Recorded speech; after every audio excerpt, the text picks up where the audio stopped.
Welcome to this edition of Beyond Belief. Maureen Hancock is with us, a world-renowned spirit medium, healer, and author of The Medium Next Door. She has helped people connect with loved ones who have passed on, and that, my friend, is a great tribute to you.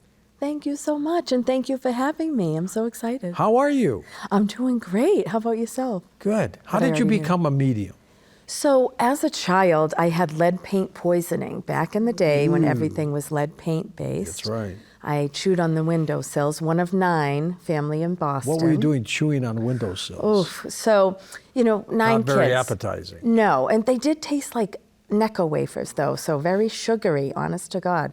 But I ate enough lead to kill 5 male adults. I was in Children's Hospital in Boston for 3 years. I was in a coma. 3 years? 3 years. I would get to come home here and there, and I had acute brain encephalitis, shunts, and they created the process of chelation with me to remove heavy metals That's right. from your body. And after that, I started to see spirits walking around the house as a 5-year-old. I'm Irish. We had a lot of parties. I thought they were drunken house guests. But no, they were spirits. And then I was in a car accident in 1992. I broke every bone in my face. Were you driving, a passenger? I was driving, and I fell asleep. Like one of these, your eyes gets heavy, and I hit a tree, and I felt my grandmother's presence go through me. She just passed away, and her voice came out of my mouth. Oh, Maureen. I'll never forget it. And I had a miraculous recovery. I literally broke everything from fractured skull, cheeks, nose, No jaw. airbags? No airbags back in the day, That's right? what in happened. 92. Exactly. And they brought the jaws of life. I was outside of the car. I don't remember how I got out, but I credit my grandmother. And then I started to hear voices after that. Did this become more and more prevalent for you, the mediumship? The mediumship, I blocked at first because it was just so overwhelming, and I'm a very anxious person. Did it scare you? It scared me, and so what I did to help kind of like soften it is bring comedy in. I was a stand-up comedian in Boston. I was litigation manager. You still are. And I still am. I'll have you do a skit for us later. All right, I'll do that. And I do a nice Irish jig too, George. You're gonna love it. How about that? So, but I worked at Logan Airport, and then 9/11 happened. So my whole life changed, and I quit my job. I started a cancer foundation doing all kinds of holistic healing, and became dubbed the comedian medium. So a little bit of humor, but I definitely get serious too. How do you help people pass on? So then I started working in various hospices. So my mom was on the board of directors of a local hospice outside of Boston. And I said, do you think I can help people with meditation, laying my hands on them, helping them to know that death doesn't have to be so scary? And so she let me start doing that, and then I formed my own sort of spiritual hospice, and now I mostly work with children. What I do is I go in and I'll, if they're open to it, talk about death and dying and create a celebration of life, because so many families are torn apart during and after the death. Oh, of course, and that's natural. Right? Natural. But I feel like if I can help them to create some signs after the loved one is going to pass. I have kids say to me, oh, they're the bravest, like, what's heaven going to be like, Maureen? And I talk to them. Or hell.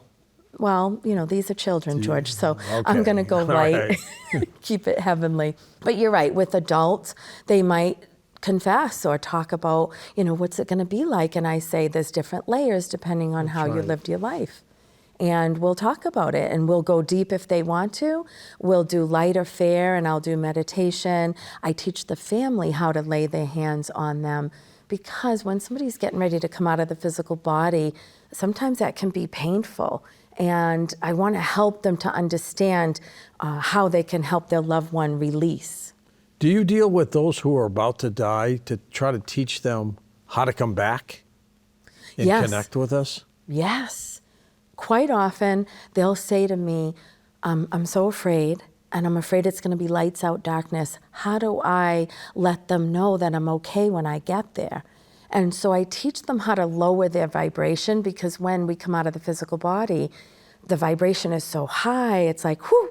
And I tell them, you need to lower your vibration, and the loved one here has to raise their vibration. So I'll sit with the person about to pass, the family member that wants to connect, and then they might talk about like, okay, I'm gonna come as something like a bird or light or fair, because they don't turn into the bird. Or an owl. Yeah, or an owl, or a bumblebee, a dragonfly, but they can use their energy to make it appear.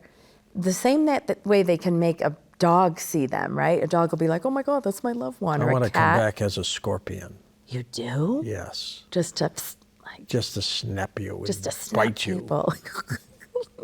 Good for you, right? What do people say? What do they want to come back as? A lot of people say they want to use things of nature. So like when my dad passed, he's like, okay, I'm going to use the symbol of a cardinal. When my mom passed, she didn't say that she wanted to come as an oriole, as a symbol, the bird. So I pull into my driveway and I look up and there's an oriole, the orange and black bird. Amazing, yeah. So I'm like, Mom, hi, are you okay? Everything good? You made it? It's amazing how those symbols work. Yeah, and let me tell you real quick, my mom, I had surgery last year. They said I had uterine cancer. I don't, but I was praying. Thank God. Yes, I was praying to my mom, give me a sign. My mom's name is Grace Agnes. I go into the package store, that's what we call it in Boston, a packy, and my mom says, get 2 bottles of wine for a grief retreat I was teaching at a foo-foo place. 2 bottles of wine, a bottle of Grace and a bottle of Agnes, right there in front of my face. So I said to the clerk, like, this is my mother. But then I found out that I didn't have it and the biopsy was negative.